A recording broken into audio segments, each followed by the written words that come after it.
Hi everyone, this is गरिमा। तो आज हम चैप्टर 2 डिस्कस करेंगे। फर्स्ट चैप्टर हम कंप्लीट कर चुके हैं, साथ ही साथ उसके क्वेश्चंस भी कर चुके हैं।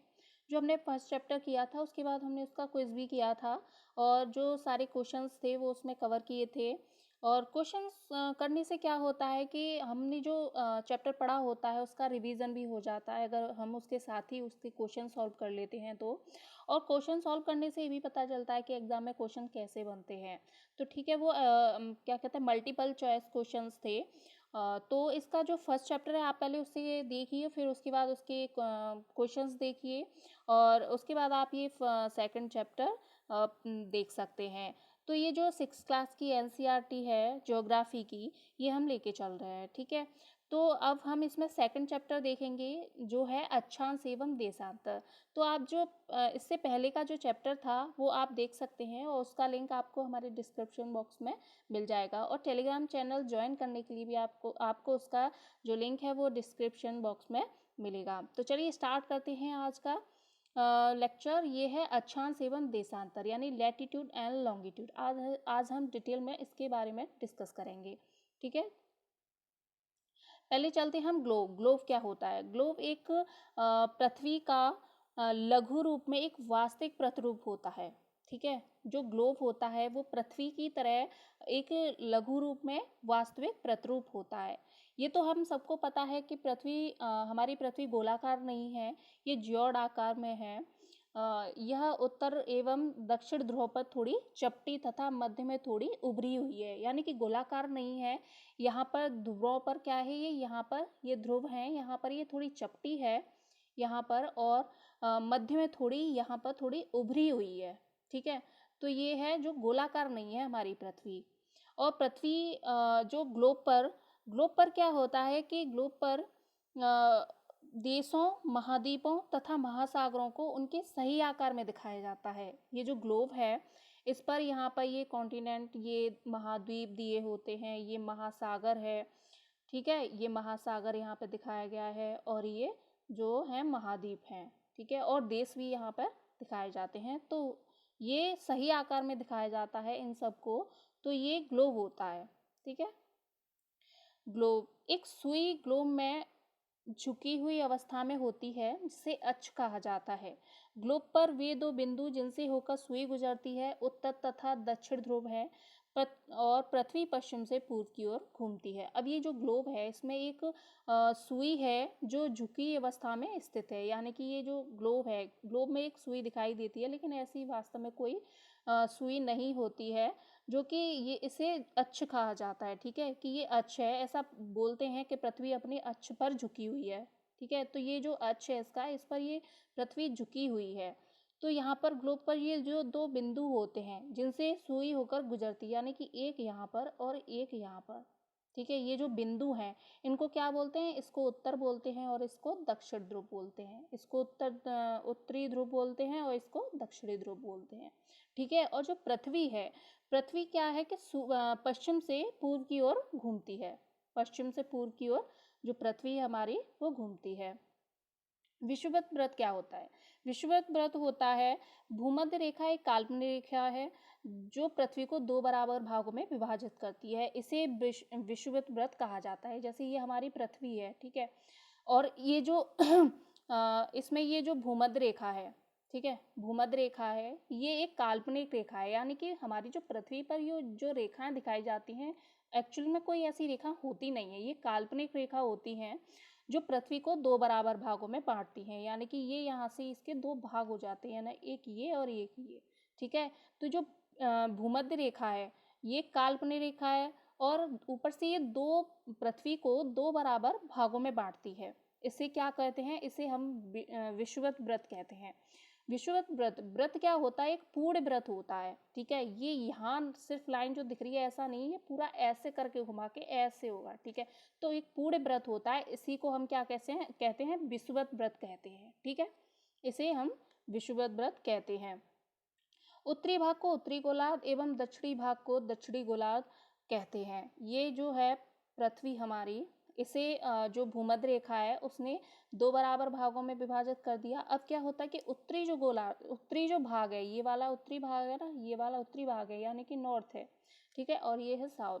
तो जो उत्तरी गोलार्ध है, ये जो उत्तर में है, उत्तर में जो है इसे उत्तरी गोलार्ध कहेंगे, और ये जो दक्षिण में है इसे क्या कहेंगे, दक्षिणी गोलार्ध कहेंगे।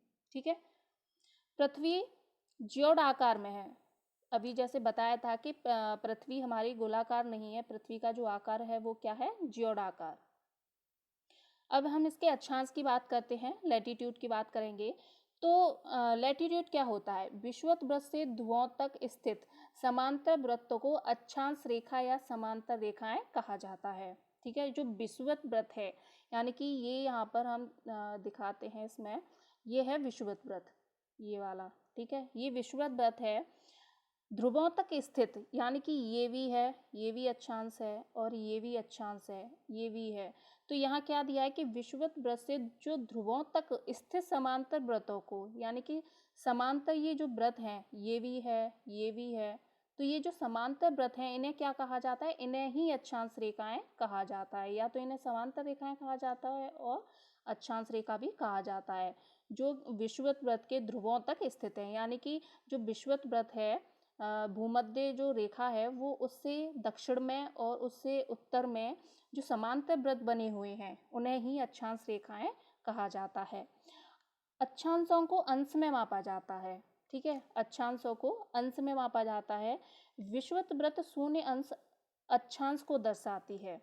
अब जैसे कि ये है विषुवत वृत्त है, जैसे आप यहाँ पर देख रहे होंगे, ये क्या है, विषुवत वृत्त है, तो ये क्या है, 0 डिग्री अक्षांश है कि नहीं, तो ये अंश में है। यानी कि वृत्त जो विषुवत वृत्त शून्य अंश है, यहाँ पर शून्य है विषुवत वृत्त पे, भूमध्य रेखा पे, तो ये जो अंश है वो अक्षांश को दर्शाती है। ठीक है, शून्य अंश को दर्शाती है।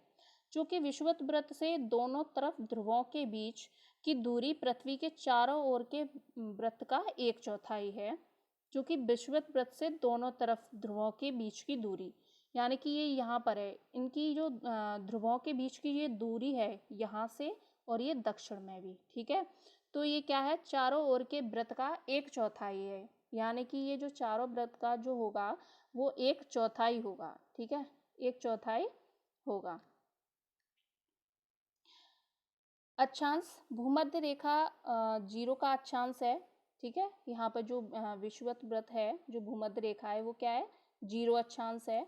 और अक्षांश रेखाएं 0 से 90 तक होती हैं, यानी 0 डिग्री से 90 डिग्री तक होती हैं। यहाँ से और कहाँ तक, ये जो है, ये जो ध्रुव है, उत्तरी ध्रुव, ठीक है, यहाँ तक क्या है, ये 90 डिग्री होंगी। ठीक है, और ऐसे ही ये दक्षिण में भी होंगी। अक्षांश यानी कि 0 रेखा 0 से 90 तक होती है। और कुल अक्षांश रेखाएं कितनी होती हैं, अब दक्षिण में 90 और उत्तर में 90, और एक ये आपकी कितनी है, ये भी 90 है और ऊपर वाली भी 90 है, और एक ये जो 0 वाली जो अक्षांश रेखा होती है विषुवत वृत्त की, इसे भी हम ऐड कर देंगे तो कितना हो गया, 181। ठीक है, तो कुल जो अक्षांश रेखाएं होती हैं वो 181 होती हैं। दो अक्षांश रेखाओं के बीच की दूरी कितनी होती है, दो अक्षांश, जैसे एक ये अक्षांश रेखा है और एक ये वाली अक्षांश रेखा है, तो इनके जो बीच की दूरी होगी वो 111 किलोमीटर होगी। ठीक है, 111 किलोमीटर इन दो अक्षांश रेखाओं के बीच की दूरी कितनी है, 111 किलोमीटर होगी। अक्षांश रेखाओं की रचना टॉलमी द्वारा की गई थी। ठीक है, अगर ये क्वेश्चंस आता है एग्जाम में कि अक्षांश रेखाओं की रचना किसने की थी, तो यहाँ पर हम याद रखेंगे कि ये टॉलमी द्वारा इसकी इनकी जो रचना है वो टॉलमी द्वारा की गई थी। तो ये अक्षांश रेखाएं हैं। ठीक है, विशिष्ट अक्षांश रेखाएं क्या होती हैं, इसका माप होगा 360 अंश का 1/4 यानी कि 90 अंश। ठीक है, तो हमने जैसे ये बताया था कि ये जो 360 जो अंश है उसका 1/4 कितना होगा, 90 अंश, यानी कि यहाँ पर ये जो है वो 90, यहाँ पर 90 भी होता है और दक्षिण में भी 90 डिग्री होता है, यानी कि उत्तरी ध्रुव में और दक्षिणी ध्रुव। विषुवत वृत्त 0 अंश डिग्री होता है। ये जो विषुवत वृत्त है, ये वाला, यहाँ पे थोड़ी वो झुके हुए आकार में दिखाई गई है पृथ्वी, तो ये जो इक्वेटर है, तो ये विषुवत वृत्त जो जिसे कहते हैं वह 0 अंश डिग्री दर्शाता है, यानी कि यहाँ कितना है, 0। ठीक है, ये जो इक्वेटर है ये 0 डिग्री अंश दर्शाता है। और 90 अंश उत्तरी अक्षांश, उत्तरी ध्रुव को दर्शाता है। ये जो उत्तरी है, यानी ये नॉर्थ लिखा हुआ है, तो ये नॉर्थ है, उत्तरी है। तो नब्बे अंश उत्तरी अक्षांश उत्तरी ध्रुव को दर्शाता है। अगर नब्बे अंश उत्तरी अक्षांश लिखा है तो वो किसे दर्शाएगा, वो उत्तरी ध्रुव को दर्शाएगा। ठीक है, तो जो 90 अंश उत्तरी अक्षांश है वो क्या है, उत्तरी ध्रुव है। और अगर 90 डिग्री वो जो अंश है वो दक्षिण अक्षांश है वो दक्षिण ध्रुव को दर्शाएगा। ये अगर यहाँ पर ये जो 90 डिग्री होगा, 90 डिग्री अंश होगा जो, तो वो किसे दर्शाएगा, दक्षिण ध्रुव को। ठीक है, तो ये क्लियर हो गया। चलिए आगे चलते। अब यह अक्षांश, इसे देखें तो हम उत्तर ध्रुवीय व्रत, ठीक है, जिसे हम आर्कटिक सर्कल भी बोलते हैं। जैसे कि हम इसमें आपको दिखाते हैं जूम करके, सॉरी ये है। ठीक है, तो ये जो इसमें जो दिखाया था कि ये जो उत्तरी ध्रुव व्रत है, ठीक है, उत्तरी ध्रुव व्रत, एक मिनट, उत्तरी ध्रुव व्रत ये वाला, ये है, ये उत्तरी ध्रुव व्रत है। और ये कितना है, ये 66.5 डिग्री, उत्तरी ध्रुव व्रत 66.5 डिग्री है। और ये जो कर्क रेखा है, कर्क रेखा है 23.5 डिग्री, ये 23.5 डिग्री पर जो है वो कर्क रेखा है। और 0 डिग्री पर तो विषुवत व्रत है जिसको भूमध्य रेखा बोलते हैं। और 23.5 पर दक्षिण में, ये तो उत्तरी था, उत्तर में कर्क रेखा 23.5 डिग्री है। और उत्तर ध्रुव व्रत जो है 66.5 डिग्री उत्तर में है, और ये जो है दक्षिण में। अब वृषभिक व्रत के हम जब दक्षिण में आएंगे तो ये मकर रेखा 23.5 डिग्री दक्षिण में है। ठीक है, 23.5 डिग्री दक्षिण में क्या है, मकर रेखा है। और ये यहाँ पर दक्षिण ध्रुव व्रत है 66.5 दक्षिण में। ठीक है, 66.5 दक्षिण में ये है दक्षिण ध्रुव व्रत। तो इसको हम यहाँ पर ऐसे देखते हैं, ये हमारी पृथ्वी है और इसमें जो है ये इक्वेटर है जो 0 डिग्री को दर्शाता है, ये इक्वेटर है। और इसमें जो है वो कर्क रेखा, अगर हम कर्क रेखा की बात करें तो कर्क रेखा यहाँ पर है 23.5 डिग्री। ठीक है, यहाँ पर जो है ये कर्क रेखा है 23.5 डिग्री ये वाली। और ये जो उत्तर ध्रुवीय व्रत है जो आर्कटिक सर्कल बोलते हैं वो 66.5 डिग्री उत्तर ध्रुवीय व्रत है। ठीक है, अब हम दक्षिण में बात करें तो जो इक्वेटर के दक्षिण में है उसे हम मकर रेखा बोलते हैं 66.5 डिग्री। और दक्षिण ध्रुव व्रतीय जो होता है अंटार्कटिक सर्कल जिसे बोलते हैं वो होता है 66.5 डिग्री। ये 23.5 हो गया मकर दक्षिण में। और उत्तर में 23.5 होता है कर्क। ठीक है, उत्तर में 23.5 होता है कर्क, और उत्तर में 66.5 डिग्री जो होता है वो होता है उत्तर ध्रुवीय व्रत। और दक्षिण में जो होता है दक्षिण ध्रुवीय व्रत वो 66.5 होता है। ठीक है, अब पृथ्वी के ताप की बात करेंगे हम। पृथ्वी के जो ताप कटिबंध हैं, कर्क रेखा तथा मकर रेखा के बाद किसी भी अक्षांश पर दोपहर का सूर्य कभी भी सिर के ऊपर नहीं होता है। ध्रुव की तरफ सूर्य की किरणें तिरछी होती जाती हैं।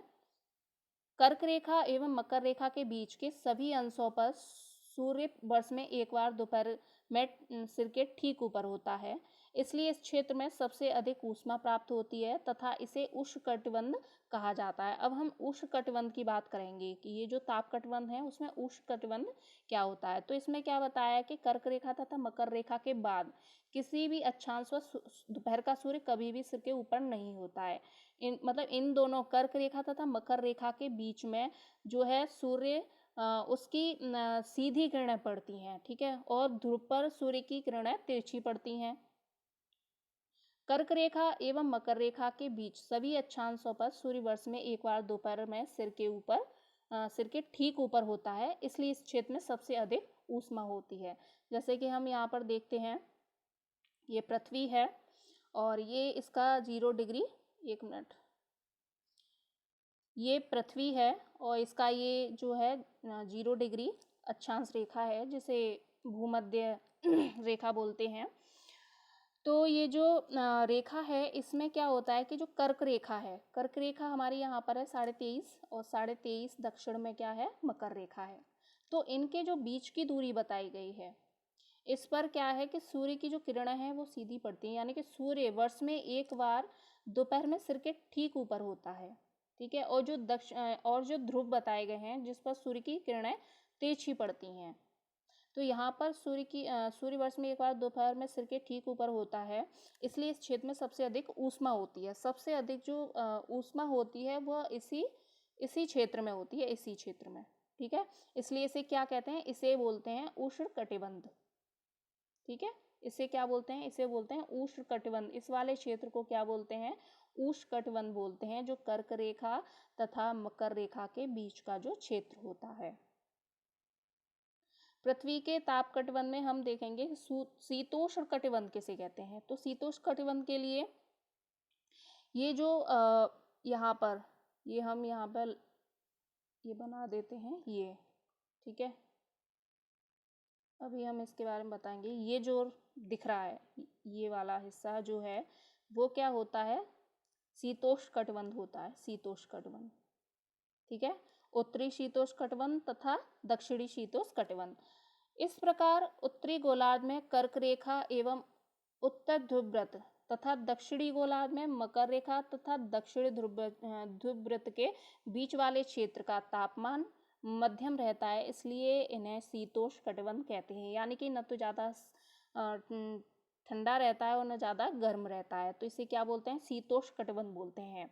कर्क रेखा एवं उत्तर ध्रुववृत्त, तो ये जो है, ये वाली जो लाइन है ये क्या है, ये जो रेखा है ये क्या है, ये कर्क रेखा है, और ये है उत्तर ध्रुववृत्त रेखा, ठीक है। तो इसके जो इन दोनों के जो बीच का जो क्षेत्र है, तो ये क्या कहलाता है, ये उत्तरी शीतोष्ण कटिबंध कहलाता है। और जो मकर रेखा और दक्षिण ध्रुववृत्त के बीच का जो क्षेत्र है वो क्या कहलाता है, वो कहलाता है दक्षिण ध्रुववृत्त, ठीक है। तो ये दक्षिण ध्रुववृत्त कहलाता है। और ये यहाँ पर जो है हमारा विषुवत वृत्त है, जिसे भूमध्य रेखा बोलते हैं, वो यहाँ पर है 0 डिग्री। उत्तरी गोलार्ध में उत्तर ध्रुववृत्त एवं उत्तरी ध्रुव तथा दक्षिणी गोलार्ध में दक्षिण ध्रुववृत्त एवं दक्षिणी ध्रुव के बीच के क्षेत्र में ठंड बहुत होती है, क्योंकि यहाँ सूर्य क्षितिज से ज़्यादा ऊपर नहीं आ पाता, इसलिए इसे शीत कटिबंध कहलाता है। तो अब हम इसकी बात करेंगे जहाँ पर ठंड बहुत रहती है, ठीक है। तो जो हम इसमें देखेंगे इस इमेज में कि ये जो शीत कटिबंध की बात हो रही है, उत्तरी शीत कटिबंध और दक्षिणी शीत कटिबंध, ये है, ठीक है। ये कहाँ पर है, ये है उत्तर ध्रुव वृत्त से और उत्तर ध्रुव तक, ठीक है। उत्तर ध्रुव वृत्त से उत्तर ध्रुव तक क्या है, ये उत्तरी शीत कटिबंध। और दक्षिण ध्रुव वृत्त से ये जो है दक्षिण ध्रुव वृत्त से दक्षिण ध्रुव तक, वो है दक्षिणी शीत कटिबंध। इसको हम क्या बोलते हैं, दक्षिणी शीत कटिबंध। दक्षिण ध्रुव वृत्त से दक्षिण ध्रुव तक ये जो बिंदु होते हैं, इन्हें यहाँ पर क्या बोलते हैं, हम यहाँ पर ध्रुव बोलते हैं। ये उत्तर ध्रुव है और ये यहाँ पर है दक्षिण ध्रुव। तो इनके जो बीच का क्षेत्र है, इसे क्या बोलते हैं हम, दक्षिणी शीत कटिबंध। इसे हम शीत कटिबंध बोलते हैं। तो ये अगर उत्तर में है तो इसे उत्तरी शीत कटिबंध बोलते हैं, और अगर ये दक्षिण में है तो इसे दक्षिण शीत कटिबंध कहेंगे, ठीक है। तो ये क्लियर हो गया होगा। अब बात करते हैं हम भारत की स्थिति, ठीक है। तो भारत की जो स्थिति है वो 8 डिग्री 4 मिनट से और 37 डिग्री 6 मिनट अक्षांश के बीच में है, यानी कि नॉर्थ में 8 डिग्री 4 मिनट नॉर्थ से और 37 डिग्री 6 मिनट नॉर्थ अक्षांश के बीच में है। लैटिट्यूड काल्पनिक रेखाओं का एक ऐसा समूह है जो पृथ्वी के चारों ओर पूर्व से पश्चिम दिशा में विषुवत रेखा के समांतर खींचा जाता है। जैसा कि हम देख चुके हैं कि जो काल्पनिक रेखा है तो वो क्या है, पृथ्वी के चारों ओर पूर्व से पश्चिम में, ठीक है, विषुवत रेखा के समांतर खींचा जाता है, यानी कि एकदम सर्कल होता है, ठीक है, गोल गोल काल्पनिक रेखाएं होती हैं, ठीक है, लैटिट्यूड में। और भूमध्य रेखा पर दिन रात बराबर होते हैं। अब जैसे हम भारत की स्थिति इसमें उससे देखेंगे अक्षांश से, तो ये पृथ्वी है हमारी, और ये इसका वो है 0 डिग्री भूमध्य रेखा। और यहाँ से हम देखेंगे तो ये यहाँ पर ये मतलब नॉर्थ है, ठीक है। तो पृथ्वी जो वो भारत जो है कहाँ है, नॉर्थ में, ठीक है। ये यहाँ पर जो भारत है तो जो भारत का इसमें दिया है यहाँ पर, ये तो 0 है, तो 8 कहीं यहीं कहीं इसके आसपास यहीं कहीं होगा 8 यहाँ पर। ठीक है, तो यहाँ से भारत की जो स्थिति है वो यहाँ से ऐसे बनेगी, ऐसे, मतलब 8 डिग्री 4 मिनट नॉर्थ से, क्योंकि ये नॉर्थ में है तो दोनों ही नॉर्थ होंगी, जो अक्षांश रेखाएं वो दोनों ही नॉर्थ होंगी, क्योंकि नॉर्थ से नॉर्थ तक में है पृथ्वी, ना कि दक्षिण में। ठीक है, तो ये इसका यहाँ तक 37 डिग्री 6 मिनट नॉर्थ अक्षांश के बीच में भारत की स्थिति है। तो इससे अक्षांश से क्या होता है कि हम किसी भी देश, किसी क्षेत्र, किसी भी जगह की क्या है, हम स्थिति पता करते हैं। ठीक है, तो इसमें जैसे हम देखेंगे कि ये जो अक्षांश रेखा है ये भूमध्य रेखा है, जिसे हम इक्वेटर बोलते हैं, और ये है देशांतर। ठीक है, ये जो है ये भी 0 डिग्री पर देशांतर होती है और 0 डिग्री पर ही अक्षांश होती है। तो इसमें क्या दिखाया गया है कि ये तो है वेस्ट, ये इधर वेस्ट है, ये ईस्ट है, और ये यहाँ पर नॉर्थ है, और इधर ये है साउथ। ठीक है, तो अब यहाँ पर क्या दिखाया गया है कि ये जो पॉइंट लोकेटेड, जो पॉइंट है इसकी लोकेशन क्या बताई गई है, तो यहाँ पर इसकी लोकेशन बताई गई है इस पॉइंट की। तो हम देखेंगे 40 डिग्री नॉर्थ में और 30 डिग्री वेस्ट में, क्योंकि ये यहाँ पर वेस्ट है तो ये वेस्ट में है 30 डिग्री, तो इसका जो है ये इसका मतलब लैटिट्यूड है, सॉरी लॉन्गिट्यूड है, ये जो 30 डिग्री है इसका लॉन्गिट्यूड है, ये वाला, ये लॉन्गिट्यूड रेखा है इसकी, जो कि यहाँ पर 30 डिग्री जो वेस्ट में है वो लॉन्गिट्यूड है, और 40 डिग्री जो नॉर्थ में है, ये नॉर्थ है, ये साउथ है, तो जो 40 डिग्री है ये वाली, ये तो ये क्या है, ये नॉर्थ है, 40 डिग्री नॉर्थ और 30 डिग्री वेस्ट में इसकी लोकेशन है, ये जो पॉइंट था। ठीक है, तो ये इसकी